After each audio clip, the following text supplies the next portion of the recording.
Welcome to yet another episode. Have we hit 90 episodes yet? I don't think we've hit 90. Tell you, we've been on. Today's Thursday? It is the 11th. We have done 87 days of quarantine, and I think that puts us at about 86 episodes. Okay. So we're getting up there. So potentially we have 2 more weeks until we hit 100. Yeah. And then we could leave on a high note, maybe. We're going to end this.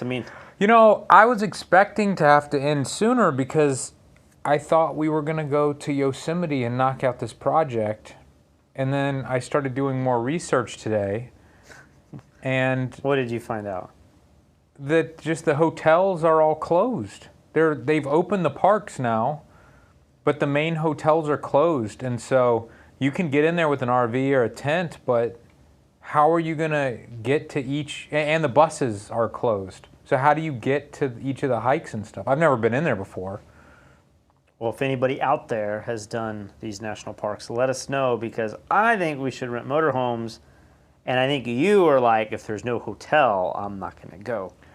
No. I mean, I could enjoy the motorhome thing a little bit. I just don't want to be stuck in some tight space with no entertainment.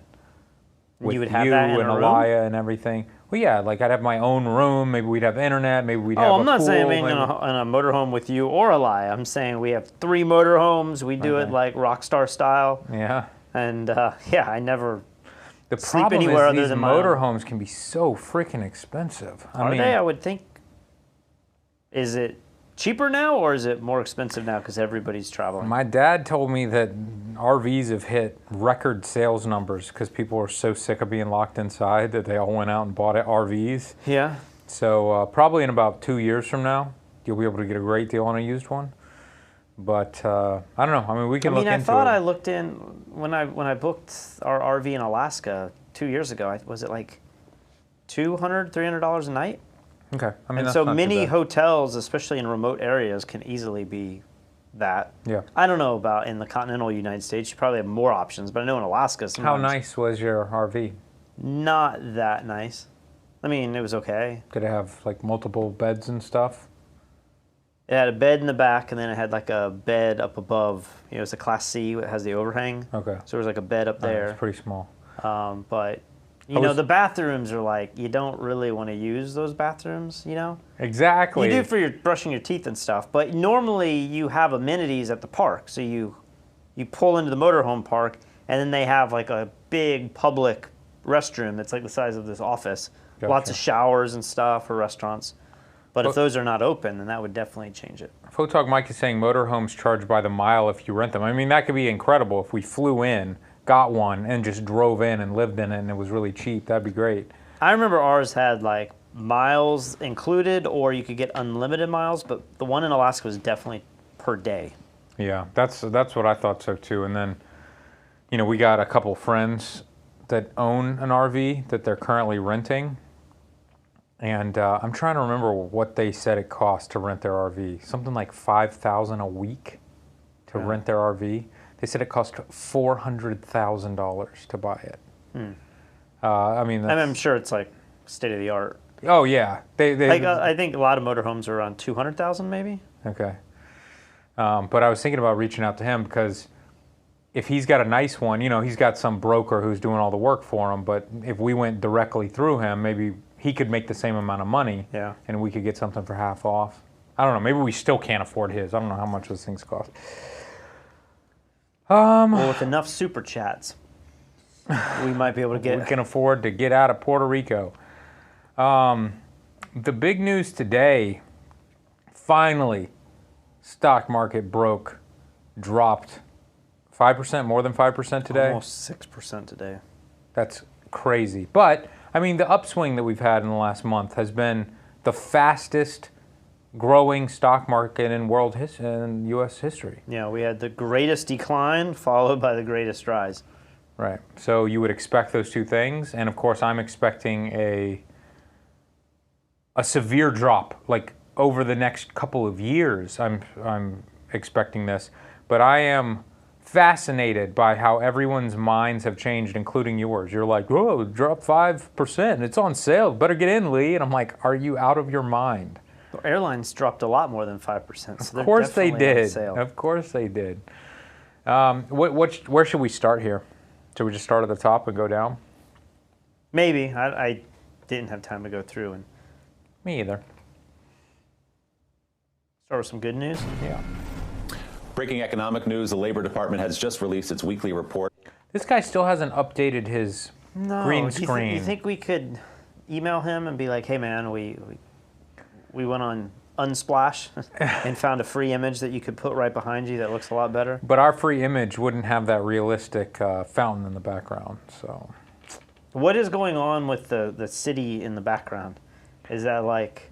I do not know what this monstrosity is, but this guy's been rocking this for the whole pandemic. On jobless claims, as it does every time this time of week, we're told another 1.5 million Americans filed for unemployment benefits last week. That is in line with expectations, and it brings the 12-week total since the early days of this pandemic to more than 44 million Americans filing for unemployment. Okay, 44 million filing for unemployment. According to our back of the napkin math, that seems like that should be 30% unemployment if there are 150 million jobs in the U.S. No? Seems that way, but somebody in the chat said a couple of weeks ago or last Friday, whenever that was, that we were not doing the math correctly. Okay, well, somebody tell me how I'm wrong. Marks the 10th straight decline in the number of weekly claims since the peak at the end of the March. Yes, Joe, it's a decline from the peak, which was historic and astronomical. But my gosh, 44 million Americans have filed for unemployment just in the last 12 weeks alone. 44 million Americans, well over 10% unemployment.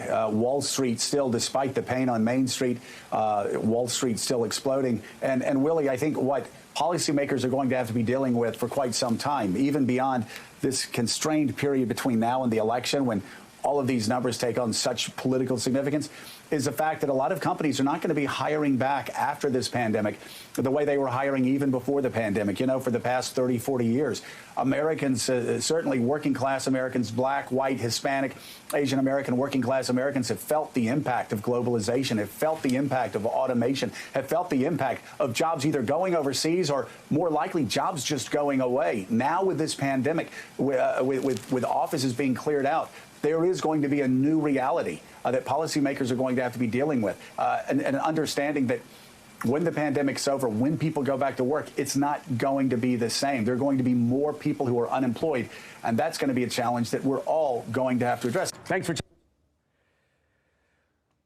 I mean, that's certainly the way I feel. It doesn't sound like our quick little conversation earlier tonight. You don't seem to feel this way. You seem to feel like we're on the way out. Eventually. I mean, I don't know that it's going to... You were saying it's going to drop another 40% or something. Definitely. 2 nights ago, I think, 2 or 3 days ago, I had that clip from the Macro Voices podcast. And then yesterday, going to Dorado, we listened to the whole thing. And in the one that I linked to a few days ago, the guy was making the argument that this idea of globalization might actually start to come to an end. That there might be an Eastern market and a Western market, and that many of the supply chains are weak because we have parts and medicine in China, and they have us, you know, by the cojones. And maybe we will start bringing more jobs back to America. We will also start automating those jobs, but there could be this consolidation of jobs and resources and stockpiling and transportation, everything coming back to the States. Maybe in the midterm there will be other countries that will benefit, but like in the long term, the next couple years, maybe we will start building more jobs in America. That's kind of the opposite of what they were saying.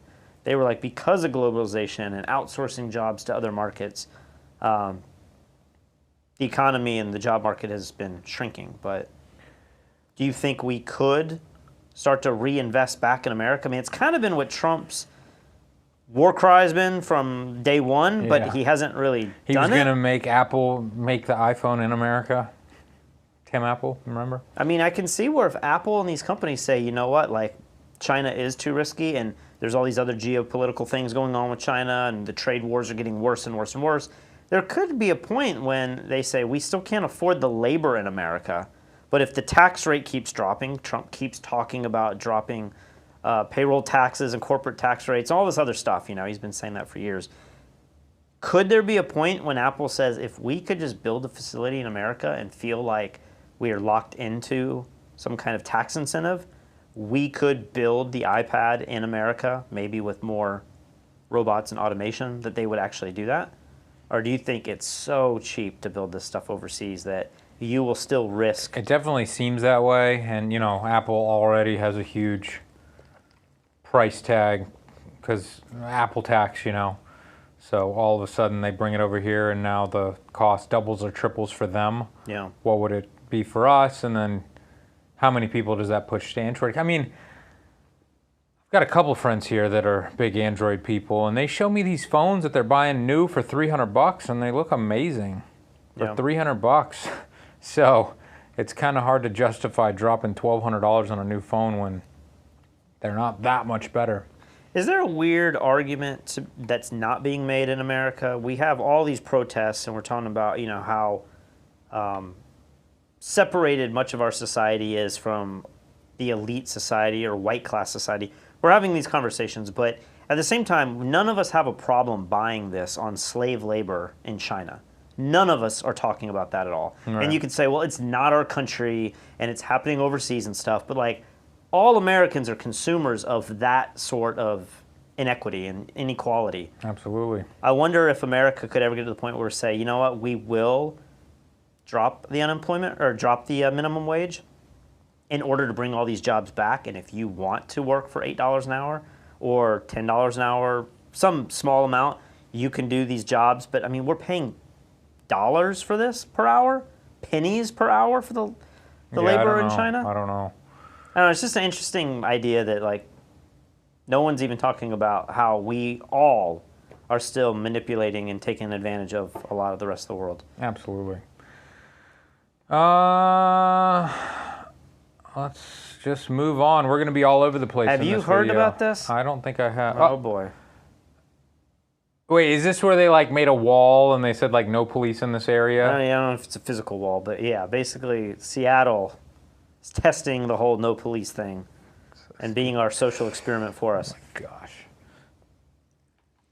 After a week-long standoff, the police have abandoned a precinct. It's now called the Seattle People Department. It used to be Seattle Police Department in the downtown area. And now protesters have claimed it and the neighborhood around it, calling it an autonomous zone. It's part street festival, part commune with no... See, they have walls. That was the joke that all the conservatives are making is that, it's the first thing they did was they declared certain property theirs, and then they built a wall to keep other people out that aren't allowed in. And it's yeah, but the Mexican wall, that's not going to work. No police presence and a concern for local leaders.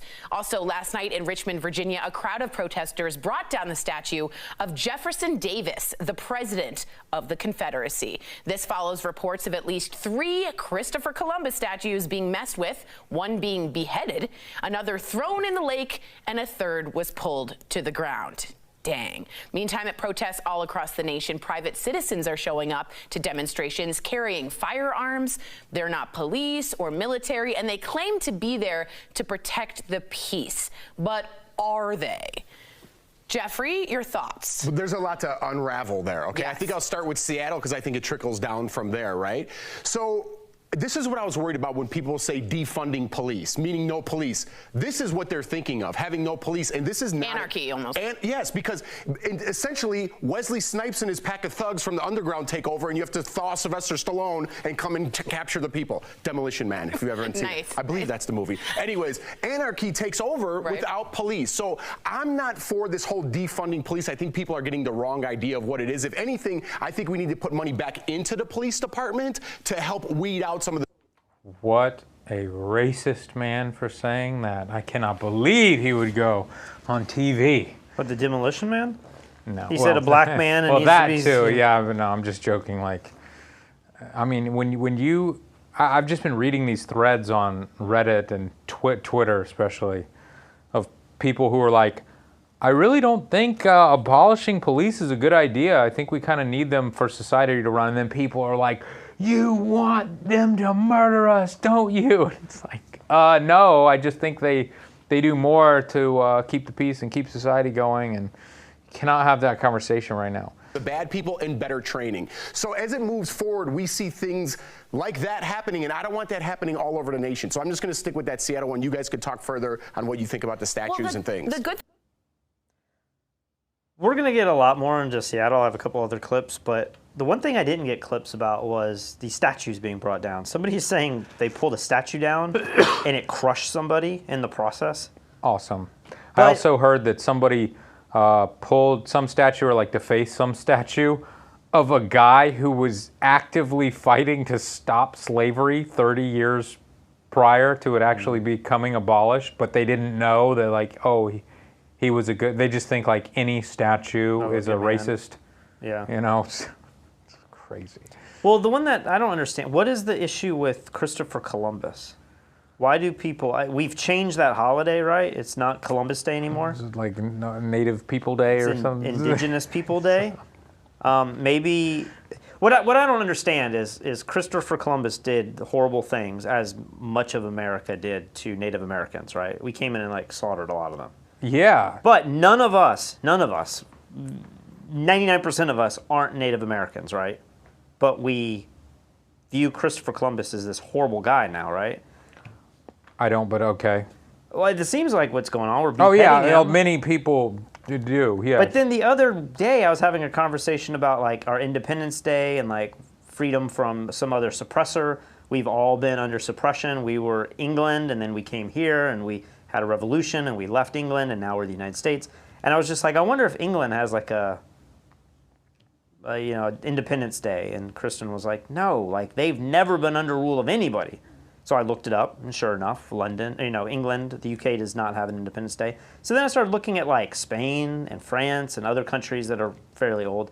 And I learned that Spain has, correct me if I'm wrong, Spain's Independence Day, it's not Independence Day, but they're like national holiday that they treat that way, is to honor Christopher Columbus. So Spaniards view Christopher Columbus, at least on the calendar, as this guy that is, he went out and discovered this new world and like still did the same bad things. Of course. But Americans who would come after Columbus and basically kind of do the same thing, like we now are saying that Christopher Columbus, we got to pull those statues down as well. It seems kind of strange to me. Like, again, everyone's done good and bad things in their lives. It just seems like the guy, Magellan, what if he did horrible things? We're like, we can't acknowledge somebody who traveled across the world in a boat. I mean, everybody, and especially, I'm not going to stick up for the genocide that occurred, but there were so many things hundreds of years ago that was just socially acceptable. I mean, one of them being, marrying young girls and impregnating girls like the second they have their period. They're not even teenagers yet. It was just like normal to do these things that we now look back on as horrific, but many societies still do these things. I know. That's some of the ideology that I don't understand within like the left thinking. I mean, left and right sides have crazy thoughts, but I never understand the one where they're like, we just think like some of the stuff that happens in countries like Saudi Arabia, that's their culture. But then they're so upset with other suppression of stuff, Yeah, Christopher Columbus, we have to get that guy, but everything that's going on today, like, it's fine. It's cultural. Let's see. Seattle chief responds. Good afternoon. Glad you're with us this noon hour. I'm Jake Wittenberg. We're starting with some breaking news today. Seattle Police Chief Carmen Best now says abandoning the East Precinct was not her choice, and she's taking a shot at city leaders for making that decision. This is part of a 3-minute video that was just posted online where the chief is speaking directly to her officers. In it, she is unusually blunt about her feelings and the way protesters have been allowed to take over several city blocks on Capitol Hill. Listen. I want to update you all on the situation at the East Precinct. The decision to board up the precinct, our precinct. This is similar to the video we just watched?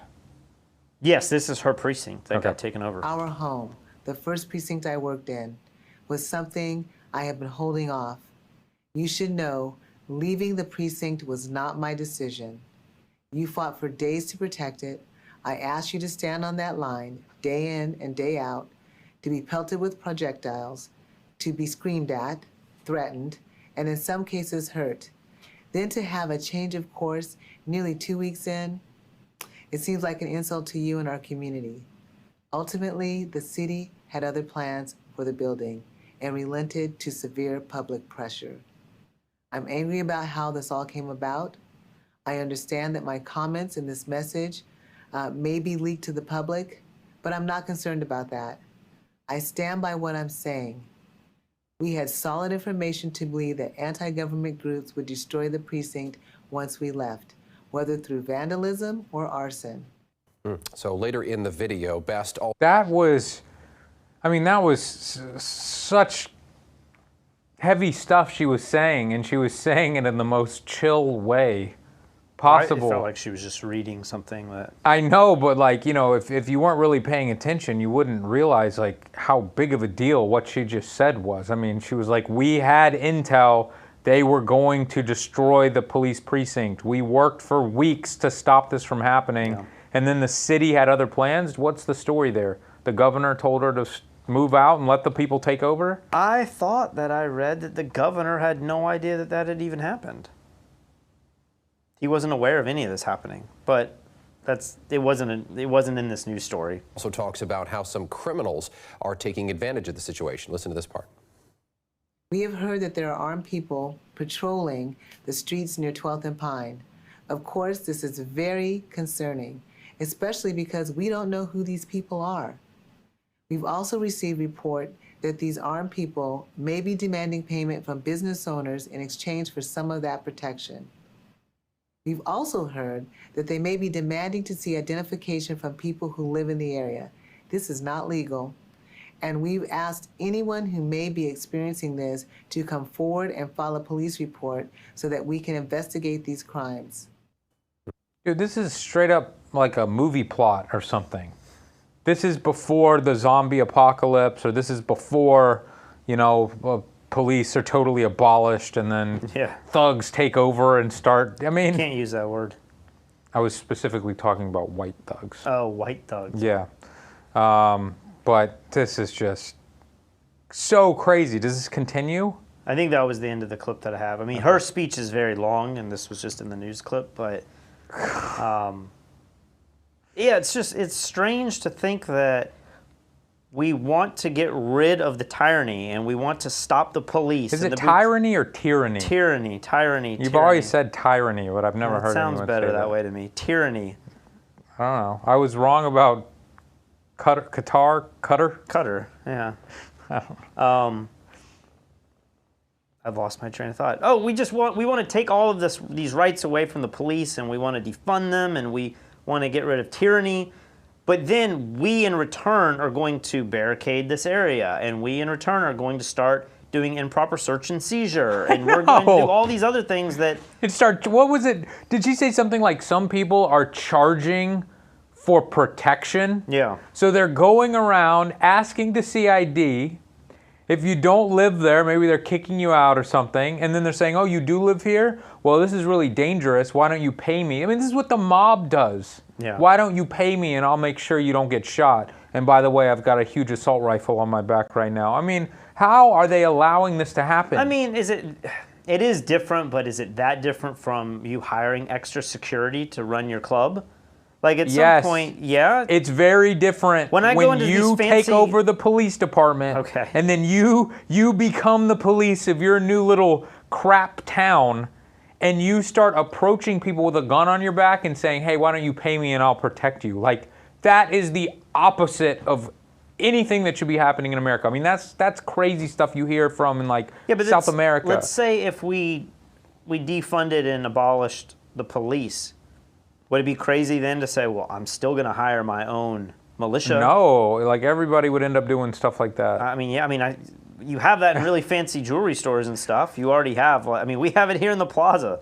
Sometimes there's like armed guards that come up just to make sure everything is safe. Yeah. It's very weird, but that might be the direction that we're heading to in some of these cities that want it. All right, let's get caught up here. Photog Mike says, "Where are Lee's gold leaf Nutter Butters?" I need to make that. Where do you buy gold leaf? Edible gold leaf. Edible gold leaf? Yeah. I mean, Amazon? Okay. I just saw on Facebook earlier today, you know, is it Salt Bay, this guy? Yep. And you know how he does this thing where, like, if you buy the expensive steak, he'll cut it in front of you and, like, do the thing, and you get to take the picture with him? It was that, but the steak was wrapped in gold leaf. Really? Yeah, so who knows how much that cost. But yeah, I do need to do that with Nutter Butter. Leonard, thank you for the super chat. He doesn't have anything to say. Windrich, guys, please speak like news reporters again. I would be happy to. Windrich, let's read the next super chat. I live in Seattle. About the wall.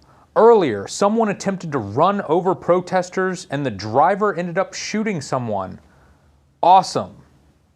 Jay Miller says, it is definitely not tyranny. I think he's suggesting you call it tyranny, Patrick. Tyranny? I don't know. That was not good. I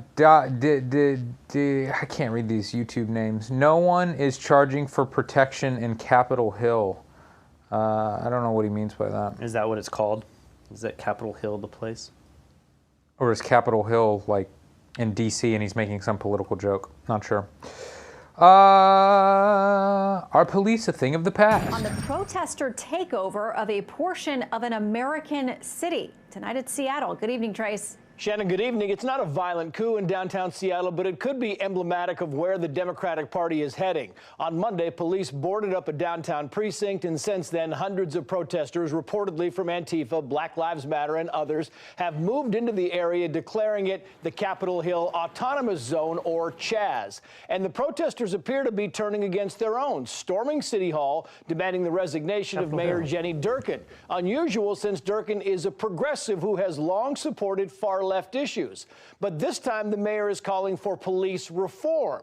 The protesters want the police department abolished and won't budge. Of course, there are calls across the country for police departments to be defunded, but presumptive Democratic presidential nominee Joe Biden does not feel that way. In fact, just the opposite.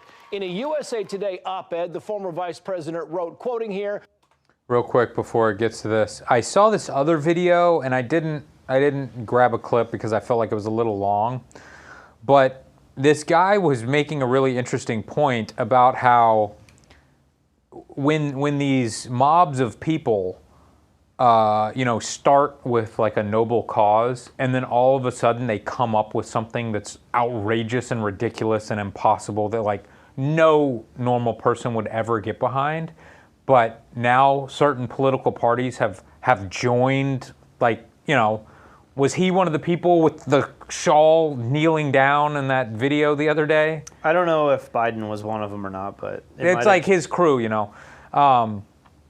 And so Trump has been tweeting like crazy about how the Democrats want to abolish the police and they want to take away your safety. And so the Democrat Party is freaking out because they're like, we do not want this. It's just this small group of crazy mobsters, you know. So this is the response? Yeah, and so he's having to come out again and again and again and be like, no, I don't want to abolish the police. I don't even want to defund the police. But that's making the protesters even angrier, you know. And it may also play into this narrative that, like, he isn't for Black Lives Matters, you know, because that's their motive, is to defund the police. Well, I mean, because the police are the enemy, and look what they're doing. We saw this just the other day with the mayor of Minneapolis, when he is like on their side and he's marching along with them, and then they're like, if you don't agree to abolish the police, then we're not voting you in again, and like you have to get out of here, you're wasting our time. And he said, I'm not going to abolish the police, and now they hate him. And it's like, they're turning on themselves, you know. There's no way they're going to abolish the police. That's impossible. So they're making it impossible for the party that would normally be all for them to be for them at all. And so You're now saying the Democratic Party is dividing? It seems that way. I mean, I want the Democratic Party to divide. Yeah. And then I want the Republican Party, which should have already divided, to divide. And then we're at least now 4 parties, with 2 maybe being kind of moderate and then 2 being extreme. That would be nice. But they'd be towards the path I think we need to be going. While I do not believe federal dollars should go to police departments violating people's rights or turning to violence as the first resort, I do not support defunding police. Instead, Biden supports giving more money to departments that are willing to implement reforms. Recently, Democratic Socialist Congresswoman Alexandria Ocasio-Cortez also came out in favor of defunding police, though her primary push still appears to be demilitarizing police. Watch. We would not be giving local police departments who are undertrained a tank if we didn't give the military too much money to have extra damn tanks lying around to begin with. And in an op-ed in the law enforcement publication Law Officer, a third-generation cop says there's no need to abolish police because they won't be around. Quoting again, cowards are all around us, from chiefs to sheriffs to politicians. No one has our back. I used to talk cops out of leaving the job. Now I'm encouraging them. And former New York City Police Commissioner Bernie Kerik says he's been told 600 NYPD officers are considering leaving. Did I mention that crime last week in Los Angeles was up 250% from the previous week? Good gosh. I mean, I wish all these people who want to abolish the police, I wish they should just be police for a couple months. And the problem is that, you know, a lot of these crazy people who want to abolish the police are totally for, like, looting and, like, we don't need laws and you should be able to steal from people who have more than you. So they probably wouldn't actually do any policing. You probably noticed a little heated conversation this morning at breakfast. I think you just dipped out. I tried to like not get involved, but to be perfectly honest, I didn't really hear what was going on. There's a bunch of stuff about this other case of the woman who got shot in her apartment because there was an improper search and seizure thing. Yeah. But anyway, Kristen was kind of saying, like, I think maybe we should take money away from the police. Maybe we should defund them a little bit. And I was thinking, kind of like Joe Biden's thinking, like, maybe we should fund the police more. Like, maybe not the police, but maybe we need an oversight committee. Maybe we need some other branch of law that can be separate and overlook the police and hold them accountable, and that's going to cost money. I think on the show the last 2 nights we've been saying maybe we need more money for more of these cams, these body cams, and we need to have it all going to a cloud, and like all of that stuff costs money. And so my thought is maybe we need to be spending more money on this. She was saying, no, we need to be properly training people and having them go through psychiatric evaluations and stuff. And I'm like, yeah, maybe. That still costs even more money. Right. So the more programs that you build up, I just feel like maybe we should be setting aside more budget for that. When I hear AOC talking about the tanks, I mean, have you ever seen a news story where, like, the police did something egregious with a tank and you're like, oh my gosh. The only thing I've ever seen is the Waco documentary. And was that even the police? That wasn't. That was the ATF. Okay. Yeah. So, you know, I agree. I don't want, you know, the dumb guy from high school with a tank. Who's making $20 an hour. But I've just never really seen that. When I have seen it, it's the National Guard or it's some federal government. I don't know police normally going around with tanks. And if that's an issue, just pull the tank budget out. But it seems like such a drop in the bucket. So I don't know exactly what she was talking about. That's why I think people get really worked up and they make these statements without really thinking it through. And so if she was like demilitarization because and she had some statistics and she's like, there's 250 tanks that cost X millions of dollars to upkeep every year. We don't need tanks. I could get on board with that. We don't need tanks. We're good. I need to look into more what militarizing the police means.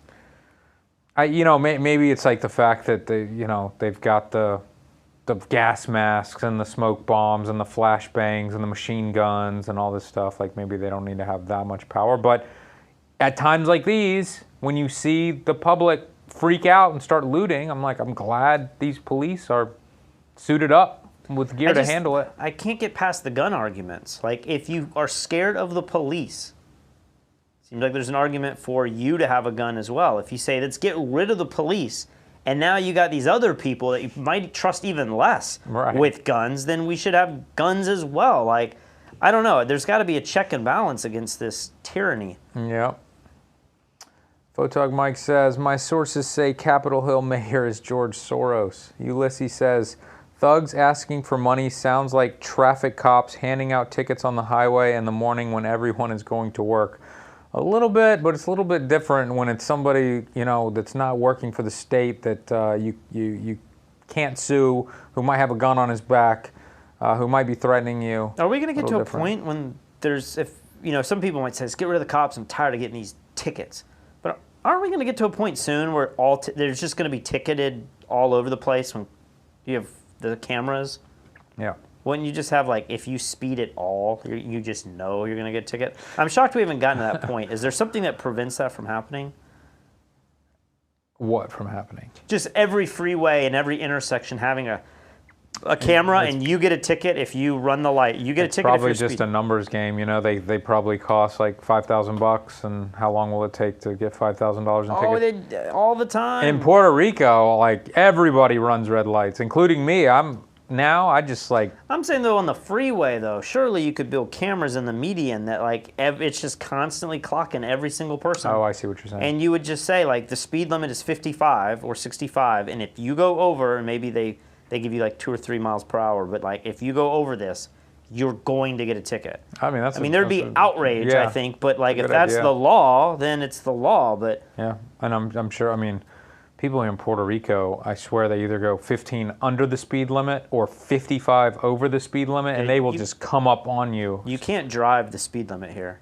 It's like you have to be at one extreme or the other. What did that guy yesterday with the Lamborghini say? He said he got 4 tickets for 1 traffic stop because he had squeezed... He squeezed a bunch of girls into his Lamborghini. Did he squeeze 5 girls and himself into the Lamborghini? He said he got a ticket for every person that didn't have a seatbelt. And he said he got 4 tickets. So I don't know if he had 4 or 5 girls. Maybe the passenger didn't have a seatbelt. Maybe none of them had seatbelts on. But I would have thought he had 2 girls sitting up on... I mean, I think I saw the video. He had 2 girls sitting on the back somehow with their legs like over the seats. Oh, with and then the top somebody might have down. been in the fish. Yeah, it was a convertible. Somebody might have been in the passenger seat. I see, okay. I don't know, but yeah, he said, I can't say what he said, but he was like, I got 4 tickets for being pulled over with 4. Yeah, that's a record, man. I've never heard anything like that. 4 tickets in 1 stop. Leonard says, for Yosemite, try Narrow Gauge Inn or Tenaya Lodge at Fish Camp, California. Thank you very much. I will look into it.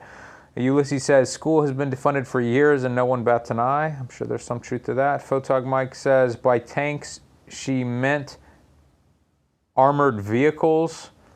Okay. And Photog Mike says, he sucks at typing what's in his head. Sorry for the grammar. We got you. I don't know why anyone would be upset that police have armored vehicles. Like, you have crazy stuff that happens. Like, I remember in Enterprise when I was a kid, we had a hostage situation where some guy went into JCPenney's and, like, robbed the store, and suddenly the police bombard the store and have to take care of, like, some guy who's robbing people at gunpoint in the store. And suddenly he's, like, at the window with a hostage with a gun to her head. Like, police have to deal with crazy stuff all the time, you know? Yeah, but think, I mean, you know, if the police weren't there, he could have just gotten the money from the rich corporation. Maybe he would have killed somebody, but they probably deserved it, and then he would have just left peacefully after the murder, and everything would have been fine. We don't need the police. We don't need the SWAT team to come in and try to sniper the guy. No, we don't need that. We don't need that. Oh, here's some good news. About the surge of cases, because many people say, well, aren't we testing more? Doesn't that explain the numbers? And I wonder if you could put that in perspective. And what are the numbers that you look at to determine, okay, what is suggesting an outbreak and what is just a function of, hey, we're testing more, you're going to get more cases? Yeah, so testing does help identify cases, of course. And so we have been so behind in our testing approach for months that we were missing most of the cases out there. So as testing's gotten better, we've identified more cases. That helps. But testing's not going to explain the increases in hospitalizations, right? That is coming from just more people getting sick and needing hospital care. So I think testing is a part of the story, but certainly doesn't explain the whole thing. You know, I look at all of it. I look at testing, I look at cases, hospitalizations, and death, and really try to look at case numbers and ask how much of that can be explained by testing. Some of what we're seeing can be, but not all of it by any means. You have a very dire prediction about the number of deaths we're going to see in this country by the end of summer, by September, 200,000. And I believe that's a rather conservative scenario. Can you explain how you arrived at that number and what can be done about it? Yeah, so this is obviously very concerning. We right now have between 800 and 1,000 Americans dying every day from coronavirus. And when you put all the models out there together and you look at really the consensus, if we just stay flat, if we don't have any more spikes all summer and just stay flat, we'll continue to have 800 to 1,000 people dying every day. That's about 25 to 30,000 a month. And over the next 3 months, we will cross the 200,000 mark. We're at about 113,000 now. So sometime in September, we're going to cross 200,000. And we still won't be done. Right? This pandemic is going to be with us till next spring or summer when we have a vaccine. If we have a vaccine by next spring or summer. Yeah, we should do a little side pot, a little bet. I don't know that you and I disagree, but like, there's got to be somebody we can bet against. It's just like, will we have a vaccine in 2021? And then, you know, the other question is, I would be betting no. Once you have a vaccine, how long until we get access to it? Yeah. Could that be another year or two? I don't know. So 200,000 people. Where are we at right now? About 110? Is that roughly 115? I can look really fast, but should we look at the numbers? Let's go to the numbers. We haven't looked at the numbers in a while. Oh, you're right. 115. I didn't think we were that high. Look at Brazil beating us. 1,300 new deaths today in Brazil. 982 in the United States. I've been hearing this narrative that like America isn't doing very well and we've handled this very poorly. Do you feel it's fair to use the total cases per 1 million population among countries that have multiple millions of people and say that that is a fair response? I think so. Or because we're geographically so wide compared to other countries that you would have to take that into consideration. Because if you do click total cases or total deaths per million population, we are at like number 10 out of 5 other big countries. I mean, if you look at this. I want to go full screen. If you look at this, you have Belgium, you have the UK, you have Spain, Italy, Sweden, France, the Netherlands, and then the United States. So we are number 8 on that list. Obviously, we have way more people than any of those countries. We have way more deaths than any of those countries. But if you just compare deaths per million population, there's a lot of countries doing worse than us. And they're all over the spectrum. I mean, they're all Western countries. Yeah. But they, I mean, look at the UK. UK is almost double what we are. Isn't that wild? And then Belgium, I don't understand how Belgium's at 831. Somebody in the comments the other day was saying like, oh no, it's because the way their population is tallying the numbers, they're saying anyone who could have had COVID died of COVID, and that sounds like exactly what we're doing here. So I'm not sure what's going on in Belgium. Let's get to the next one. But your point about the Robinhood traders, I guess, or the Point Nord traders going away, I mean, it's not like commissions are going back above zero, and it's not like you can't make these trades on your way to work on your phone. No, but I mean, I still was looking at the Robinhood, the Googling Robinhood margin call, it's skyrocketing. That's another way to measure what's going on. And now what's interesting, of course, is you could say, well, wait a second, what are you talking about? We're talking about American. I mean, Apple's going to be down a lot. NVIDIA is going to be down a lot. Well, everything could be down. I mean, but we've had a big run. And when you listen to the employment figures, they've meant very little. Last Friday, we had another spike up. There's just been a happiness trade that has been out of sync with everything, whether it be hotspots in Arizona or whether it be unemployment or whether it be the higher price of food. So I think you just have to kind of let it come down and see whether there's anything left of the day traders after they have their margin calls. In fact, we're going to fill the gap, Jim, from Friday's jobs number, which, of course, we all know was better than expected. You mentioned the spike in cases. We got at least 9 states with strong increases in cases. Texas hospitalizations are up 42 since Memorial Day. How much of that is a factor separate from the generation of day traders? Well, I think there's a lot of people who are in denial. The people say, listen, that's what happens when you start testing more. The hospitalizations, they're not really up. Well, that's not true. The hospitalizations are up. And I think that one of the things that went right in New Jersey and New York is we started wearing masks. We did a lot of social distancing, and we saw the result. The result was good. I think that we were regarded as people who were overreacting by the rest of the country. And there are people in Georgia, for instance, it's been wide open and there's been no spike.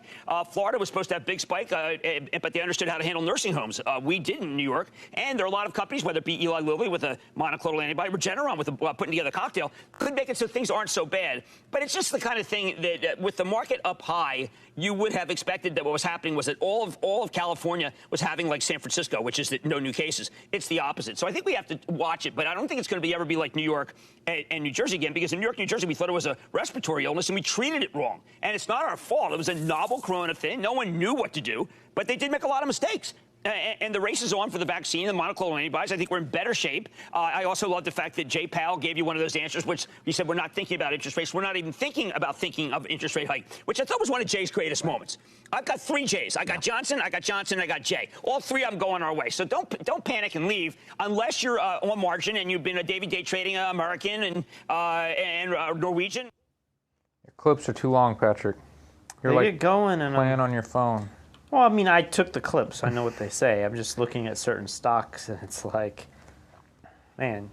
So Tesla broke down again, 5% down. So they're now below 1,000. So that's good news for you. Oh yeah, my short position's You're doing doing great. great there. I'm rich. I'm seeing many companies that are in the -10. You know, gold is down 1%. Bitcoin took a big dump. Gold dropped today? I thought, when I looked at gold earlier, I thought it was up 2% today. Gold is -68%, at least the one that I track. Wait, what did you just say? Gold is down 0.2%. Oh, I thought you said 68%. No. And the airlines are down. Moderna's up. You still holding on to Moderna? I bought a little bit more just because I feel like if the virus is going to come back, like this is the best time to buy it. It's crashed. And then I think at the end of July, they're supposed to have the results from their test. So as long as those results are good, yeah. I mean, it could skyrocket again. Yeah, I mean, why couldn't it go up like 1,000,000%? Yeah, a billion. I mean, why not? if they literally are the first to create a vaccine for a worldwide pandemic, I mean, could they not instantly become the world's most valuable company instantly? I don't know. I don't think they could become the world's most valuable company. I mean, there's a lot of people who don't feel like the virus is that big of a deal. Not a big deal. There's a lot of people who are like, I'm not going to take the vaccine. So it would be huge. It would be like, it would have to be like the biggest medical stock that would go up that year. But all right. So yesterday we were talking a little bit about, the slippery slope of caving to everybody who, is sensitive, and anytime anything offends somebody, like you gotta behead it. Cut the head off. You gotta, like, all the statues have to come down. Over. Like any building named after any guy who may have done something racist in his lifetime, like, he needs to be erased from history. You got to change the name. Yeah. The trees, like if a tree was used to potentially hang someone, like all the trees must be cut down. I'm gonna find that clip for tomorrow's episode. What clip? The story about cutting trees down in Charleston. Oh, okay. I didn't know that actually was a story. Yeah. But, my fear is always like, what's next? What's next? What's next? Like, I don't care about a statue getting pulled down or whatever, but it's like, how far can it go? Well, here's a little taste.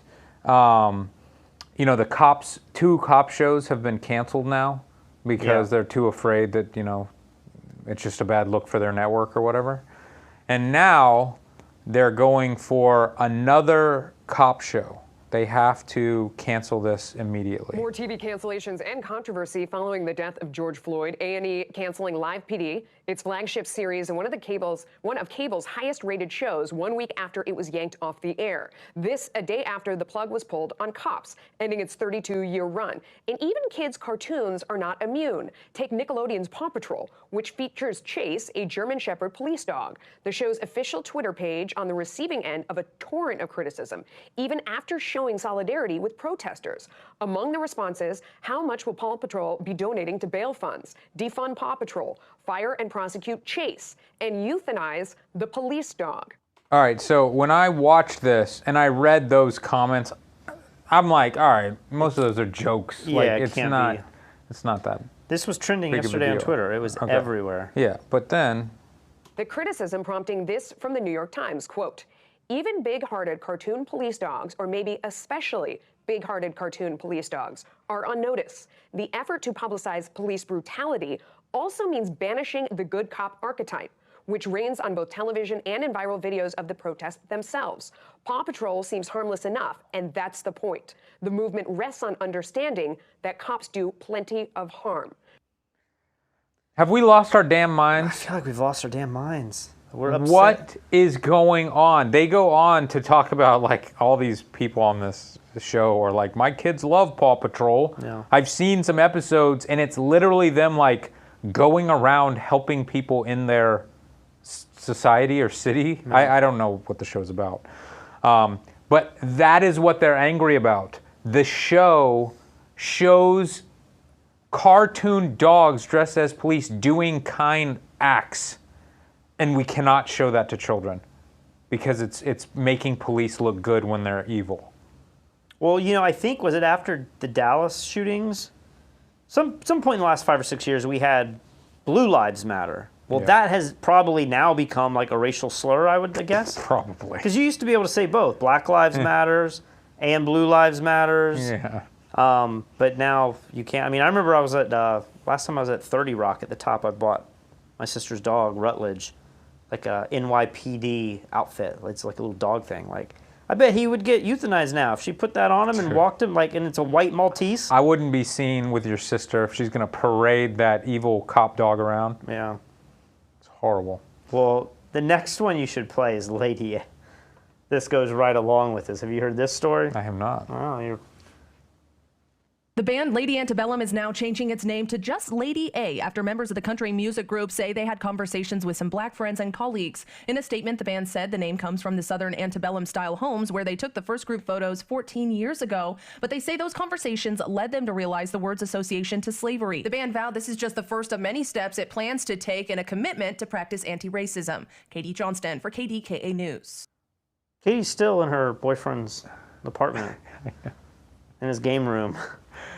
Nothing's changed there. It's her boyfriend, or I like to believe it's her 8-year-old brothers. Like, she lives with her mom still, and her 8-year-old brother has this streaming setup with the nice microphone and the light. Yeah. And she's like, hey, Tyler, I got to go live on CBS. We got to talk about this band changing their name because the name of a style of home building is now too racist to say the word. So...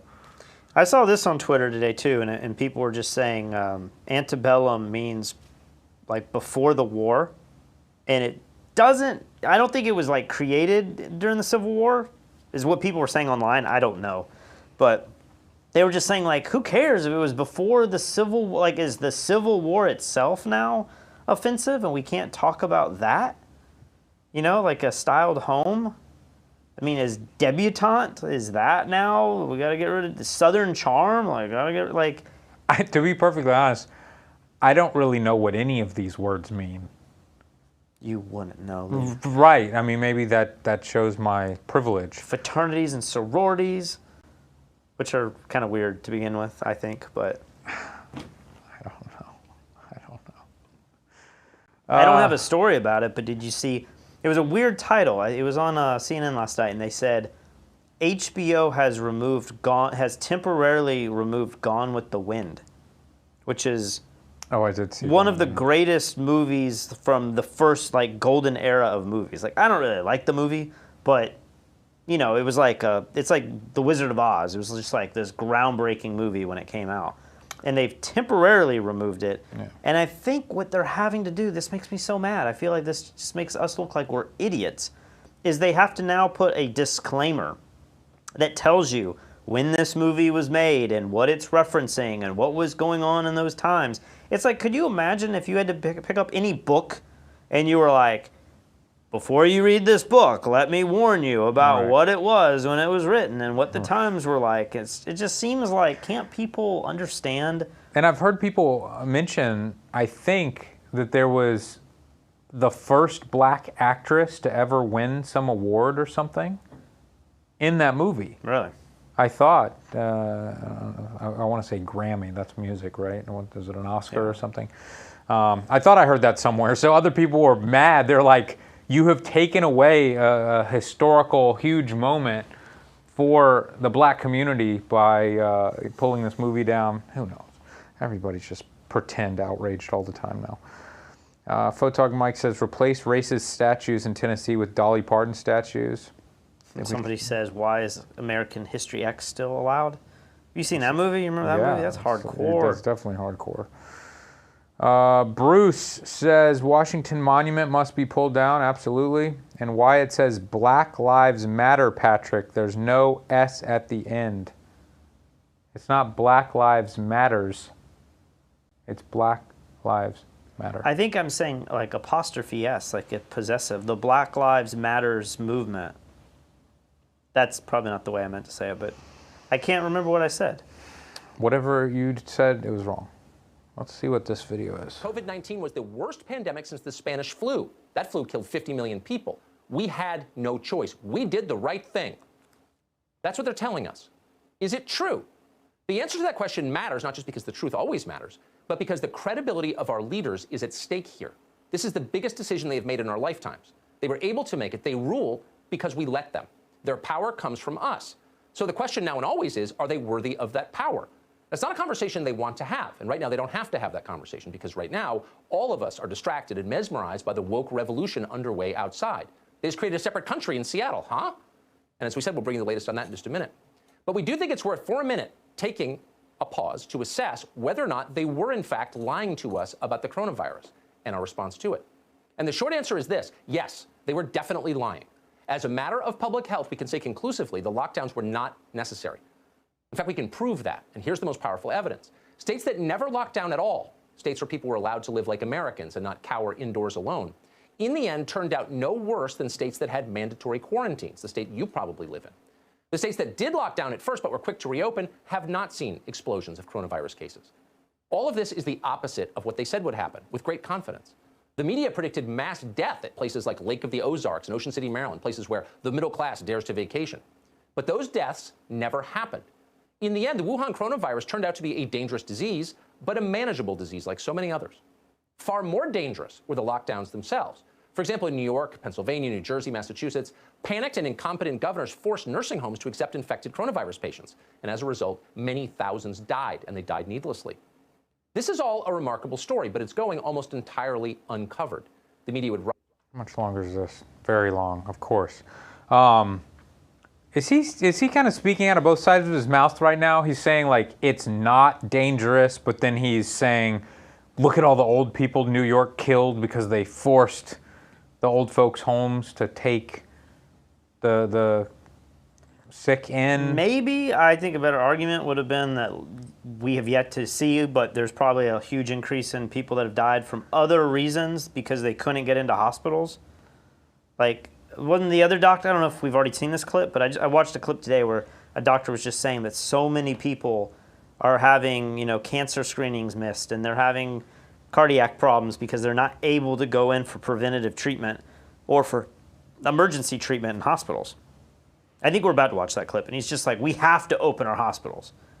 So I think that would be a better argument, but when I watch him talk, I do feel like there's probably a clip of him 2 months ago saying, this is awful, and it's the worst virus we've ever had. He's probably said the same thing that many of these news agencies. it's so weird how all of us as humans, when we started hearing the numbers initially, we were like 100,000 people. maybe first it was 100,000, then it went to potentially 2 million, and then it dropped to 60,000. But all these numbers, they're just so big to us, and we don't know 60,000 people, and we hear that people die of the flu, but we don't really know young people that die of the flu.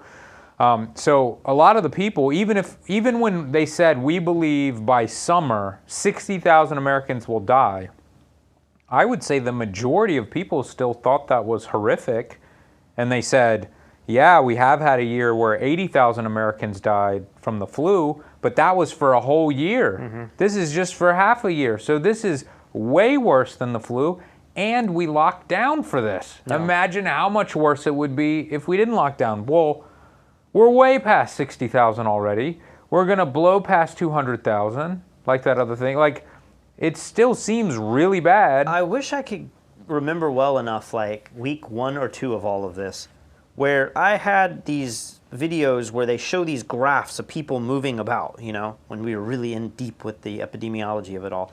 And I remember one of them was saying something like, if we lock down 90% of the country, we can flatten the curve quickly and we could potentially have the virus decay out while enough people slowly become immune to it.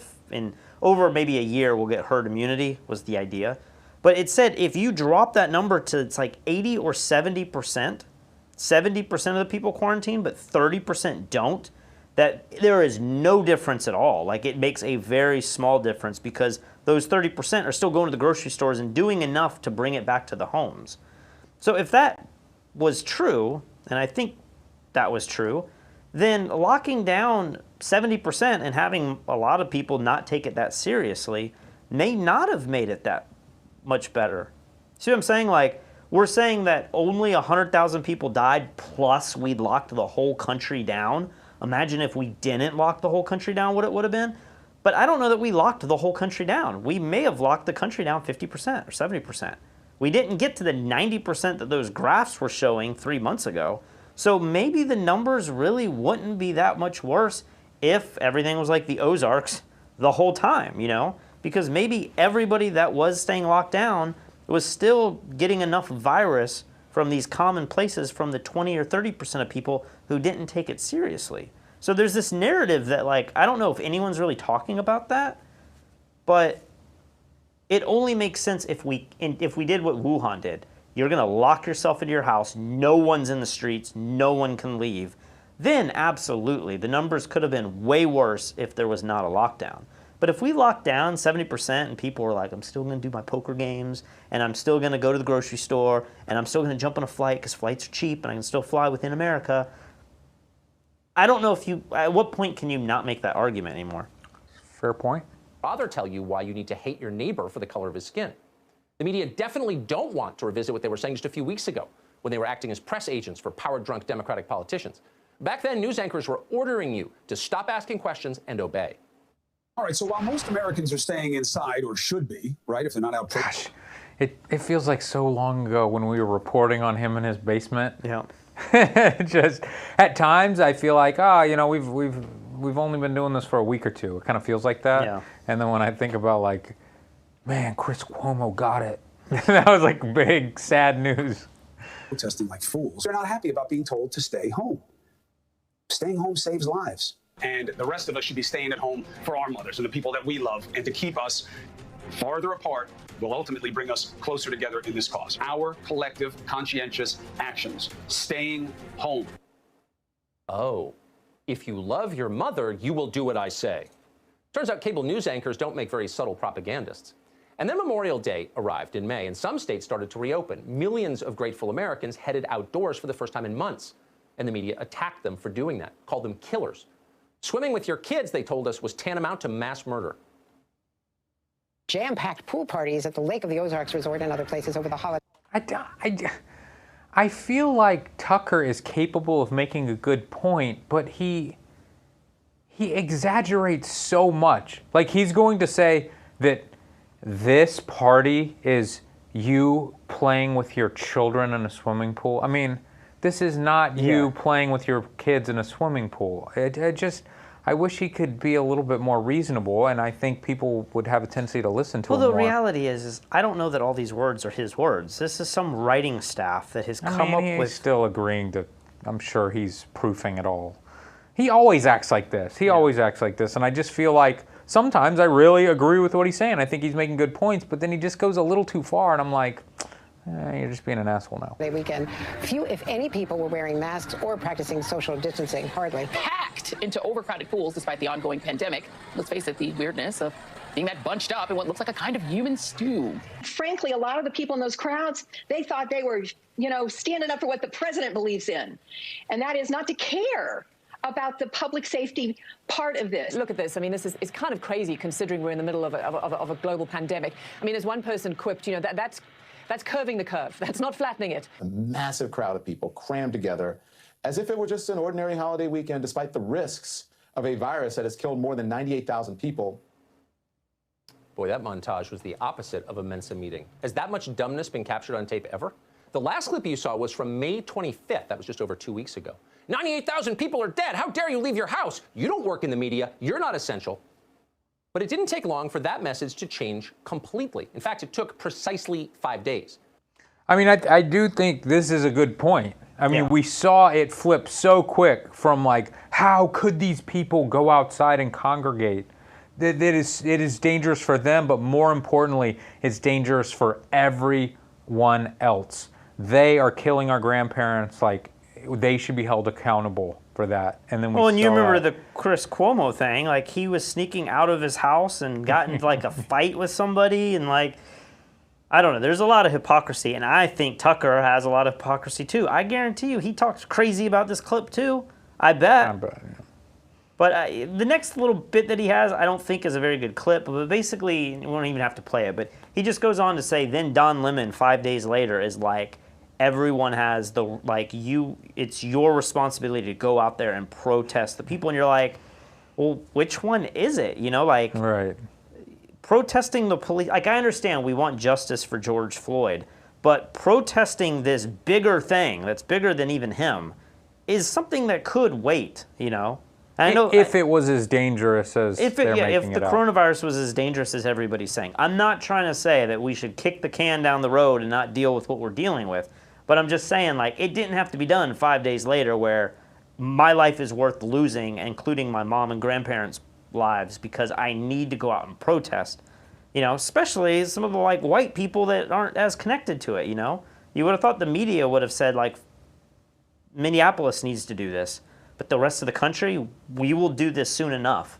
But you should still think about everybody else's well-being. Or just like, this is incredibly dangerous, but this is a once-in-a-lifetime opportunity, and if you feel like it's worth the risk for you and your family and friends' life, then who are we to tell you not to do it? But it's incredibly dangerous to do. That would be a pretty reasonable stance. But to flip-flop from how dare you go outside and do anything right now, you don't care about anyone, to you should go out and protest and be right next to everyone, was pretty outrageous. It may have been a little more nuanced. Go out and protest, but wear a mask. And you're like, well, wait a minute. I mean, to be fair, the people in the pool didn't have masks. If they had masks, I think this would be a little bit more ironic. Those people were not social distancing whatsoever. The other story, this general, I didn't fully understand what was going on here, but when Trump posed with the Bible, there was a general in the photo, or what? He was walking around with Trump. What was going on? But apparently maybe it was just the show of him parading over to the church. That's what I remember the picture with just Trump, right? Was he holding the Bible upside down but there's another photo of like him walking with people, and maybe the general's there too. Maybe that's what he's talking about here. As many of you saw the result of the photograph of me at Lafayette Square last week, that sparked a national debate about the role of the military in civil society. I should not have been there. My presence in that moment and in that environment created a perception of the military involved in domestic politics. As a commissioned uniformed officer, it was a mistake that I've learned from, and I sincerely hope we all can learn from it. We who wear the cloth of our nation come from the people of our nation, and we must hold dear the principle of an apolitical military that is so deeply rooted in the very essence of our republic. So I I don't know much about this, but I've seen a lot of comments and people being like, wow, thank you so much for apologizing, and that's what a real leader is and does. Right. He realized it was a mistake. It made it appear that the military, you know, was there to attack its own people. And he's basically saying it was just not a good decision for him to be in that photo because that's not what was happening. Yeah.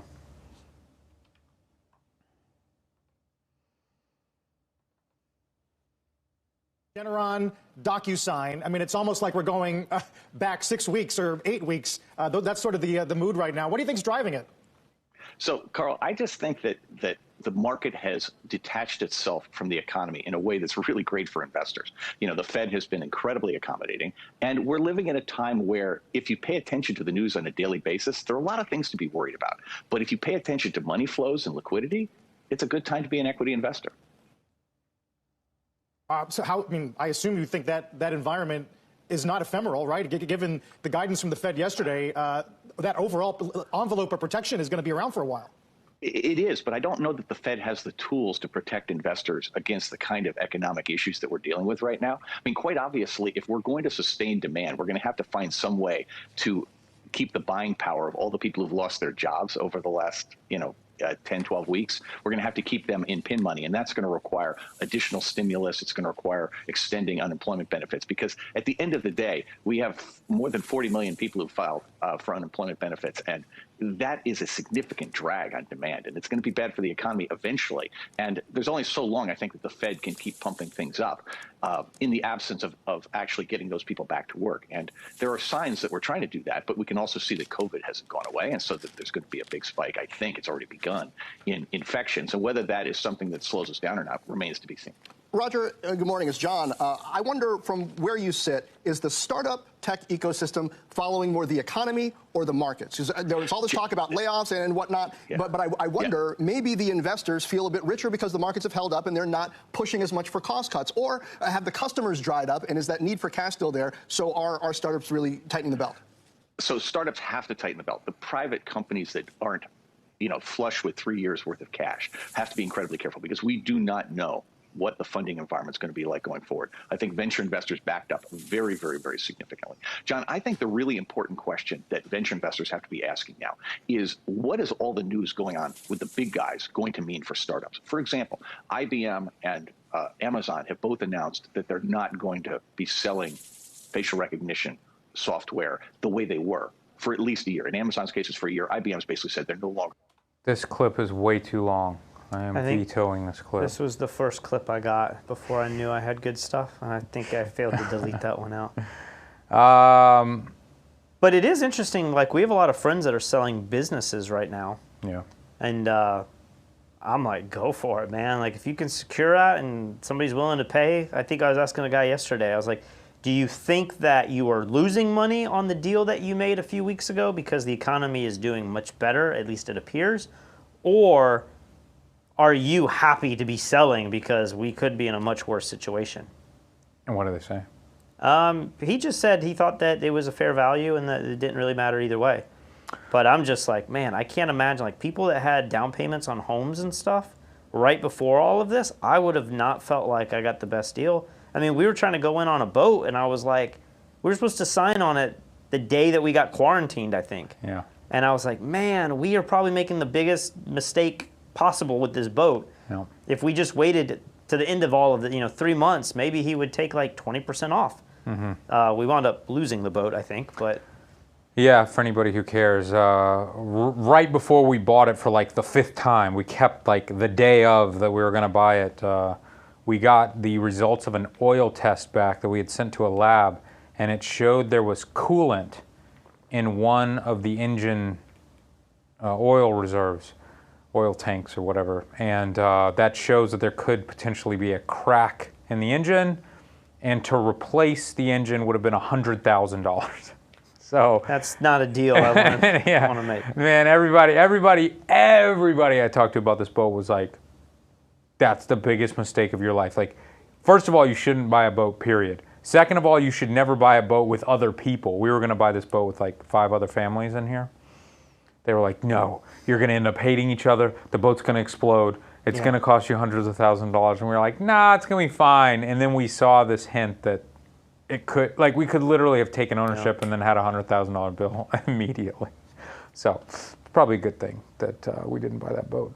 Henry says, your clips are largely from news and commentary shows, not real Walter Cronkite dinner time news that's just talking and pushing narratives. Absolutely. I mean, and that's what this show is too. I mean, we're just giving our opinions about stuff. But I feel like a lot of news shows can give their opinions, but not be so outrageous. And sometimes I feel like Tucker Carlson's just not fair. He makes it too sensationalized. Well, a lot of these guys aren't reporters.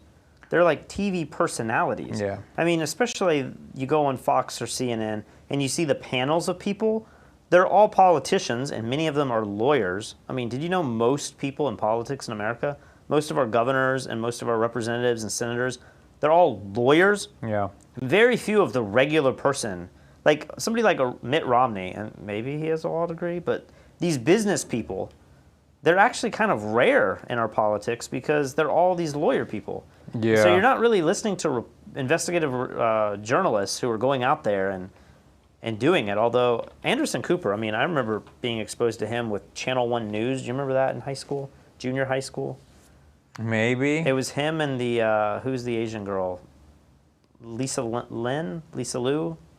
That sounds somewhat Lisa familiar. Lang? Lisa Lang's an older lady, I think, but... I'm not seeing here that Mitt Romney was a lawyer. I think he was just a businessman. Let's see what's next. New York opening back up.